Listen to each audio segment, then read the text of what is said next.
All right, get ready because we're going deep on something, well, a little unexpected today. Oh, going rogue, are we? Uh-huh. Not exactly. But, well, the concept is Dummheit. Okay, Dummheit. Now that's German for, as I'm sure many know, stupidity. Right, and I know, it sounds a little harsh, but stick with us. Yeah, definitely. Where'd you even come across this? So we're diving into this talk by, well, he's kind of a thought leader in this space. And they're talking about stupidity? I'm intrigued. Yeah, well, not exactly in the way you might think. It's more about, well, how do I explain this? Lay it on me. It's like those moments we all have. You know when you just totally miss the mark? I see where you're going with this. Like when you look back and you're like, what was I thinking? Exactly. It's about recognizing those moments where we're all a little dumb.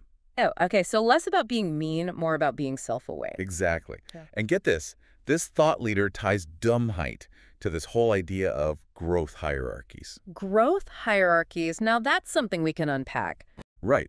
And how those hierarchies are actually connected to our consciousness. Okay, now I am intrigued. But first, growth hierarchies. What are we even talking about here? Right. So think of it like imagine like a staircase. Okay, a staircase to, well, what exactly? To different levels of, well, a lot of things, actually. Levels of development, levels of complexity, even, get this, levels of consciousness. Hold on. So we're not just talking about learning a skill or something. This is deeper. Way deeper.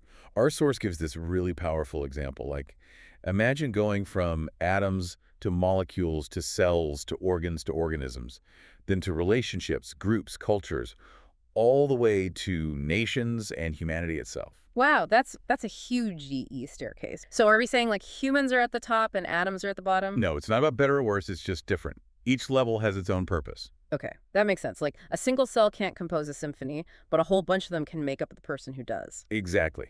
And the source argues that this same logic applies to, well, our consciousness. So our consciousness evolves? It's not just static? Right. Think about how a little kid sees the world. It's all about them. Oh yeah, classic egocentrism. Yeah, exactly. And that's a natural stage. Yeah. But then, as we grow, our awareness, well, it kind of expands outwards. Right, like teenagers, they become, well, very aware of their peer group, their tribe. Yeah, and they might get kind of stuck there for a bit. But hopefully, eventually, we start to see the bigger picture, the whole world. The source calls this a shift from egocentric to ethnocentric to eventually get this world-centric consciousness. World-centric. Okay, so is that like the top of the staircase? Well, the source doesn't really say that. It's more about the expanding awareness part. And get this, research suggests that a lot of people haven't quite hit that world-centric level yet. Wait, hold on. Are you saying that a lot of us are still walking around with this, like, my group versus the world mindset? Well, not necessarily in a combative way. It's more like their understanding of problems, especially complex global ones, might be limited by that lens. Like they just can't fully grasp it yet. Okay, wow. That's a lot to process. So how does all of this tie back to Dummheit? The million-dollar question, I'd say it's all about perspective. Perspective. Okay, go on. Imagine you're trying to explain, I don't know, climate change, right? To someone who is very much in that ethnocentric stage. They just might not have the mental framework to even get it. So it's not about them being dumb, it's about where they are on that staircase. Precisely. And in that situation, we might be the dumb ones, expecting them to understand something they're not quite ready for. Whoa, okay. Mind blown. Right. So recognizing our own Dummheit, that's actually, it's key to moving up that staircase ourselves. It's about humility, being open to saying, okay, maybe I don't have all the answers. Maybe I need to learn more. So it's almost like Dummheit isn't an insult. It's like this invitation. An invitation to what? To grow, Yeah. to be curious, to question everything, and to really try to understand different perspectives, even the ones that might at first seem, well, dumb to us. Now you're getting it.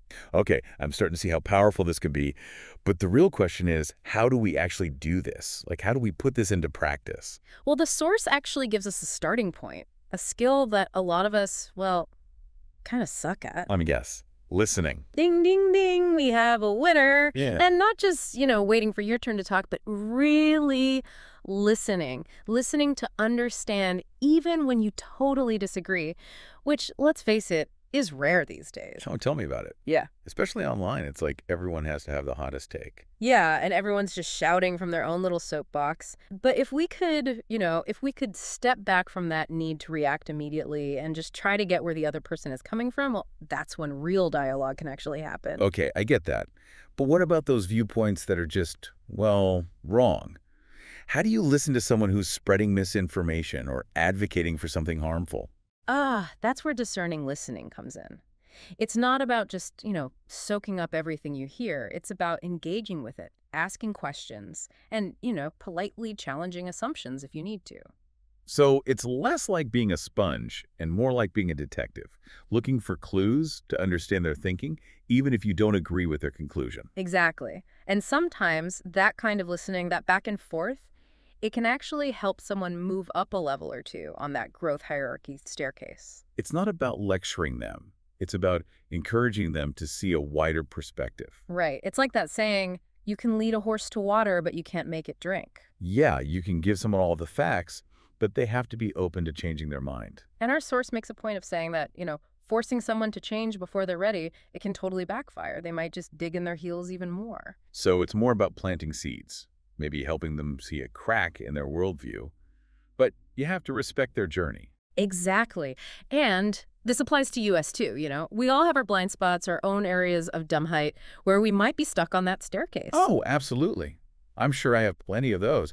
How do we even recognize them in ourselves? Well, the source suggests paying attention to our emotions. Like, do you get super defensive when someone questions your beliefs? Oh yeah, all the time. Does that mean I'm stuck? Not necessarily, but it could be a sign that you're holding on to a limited perspective.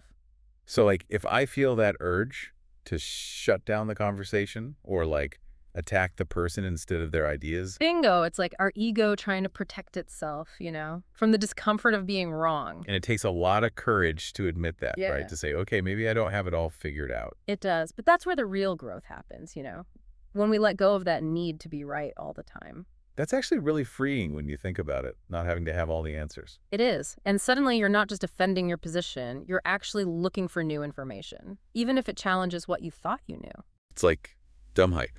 When we embrace it, it becomes this superpower. A superpower. Yeah, the superpower of constantly learning and growing. Love that. It's not I know everything, it's I'm always learning. Exactly. But how do we even begin to cultivate that kind of self-awareness? It sounds like hard work.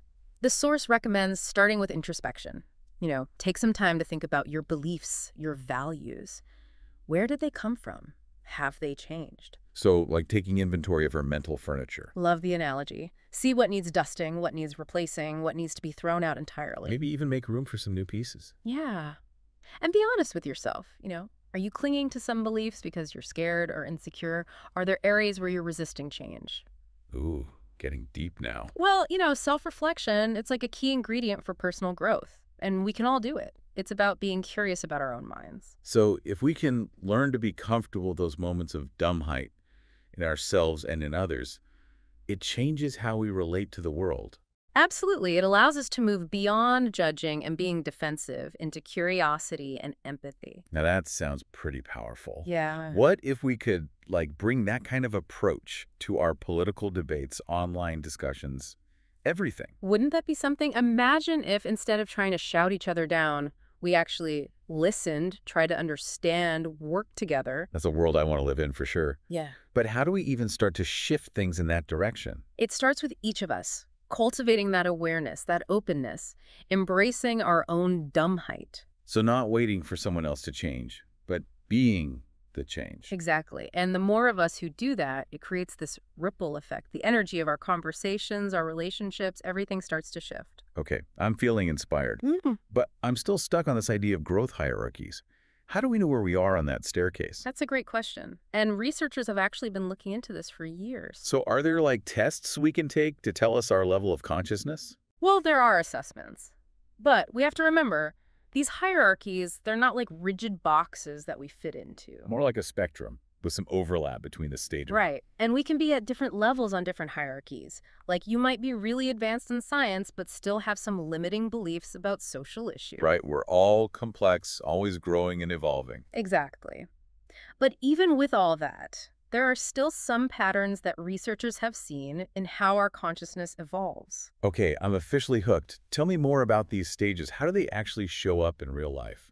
So the source uses this really cool analogy to explain this. They compare it to a spiral. A spiral. Okay, now you have to elaborate on that. Imagine like a spiral staircase going upwards. Each Mhm. loop of the spiral, that's a different stage, a different level of complexity. So as we climb that spiral, our awareness grows. We see things from new angles. Exactly. And the spiral never ends, there's always another loop to explore, another layer to uncover. That's both exciting and a little daunting.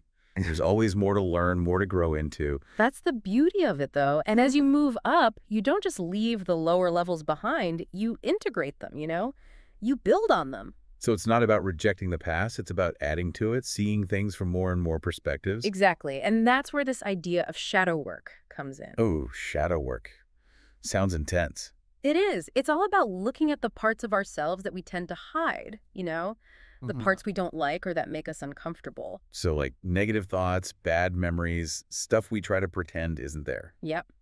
And until we confront them, really deal with them, they can hold us back from growing. This is starting to sound a lot like therapy again. But I see the connection. If we want to evolve, we have to face those darker parts of ourselves. Exactly. It's about embracing all of who we are. And when we do that, we become more whole, more able to understand and connect with others. Wow, this is all so fascinating. But I have to say, my brain is getting a little full. It's a lot to take in, for sure. But remember, this is just a starting point, just a little taste. Okay, good. Because I definitely need some time to digest all of this. And remember, this whole idea of conscious evolution, it's a journey, not a destination. So even if we feel like we've reached a certain level, there's always more to learn, more to become. Exactly. Like climbing a mountain, you reach one peak and then you see another one in the distance. The journey never really ends.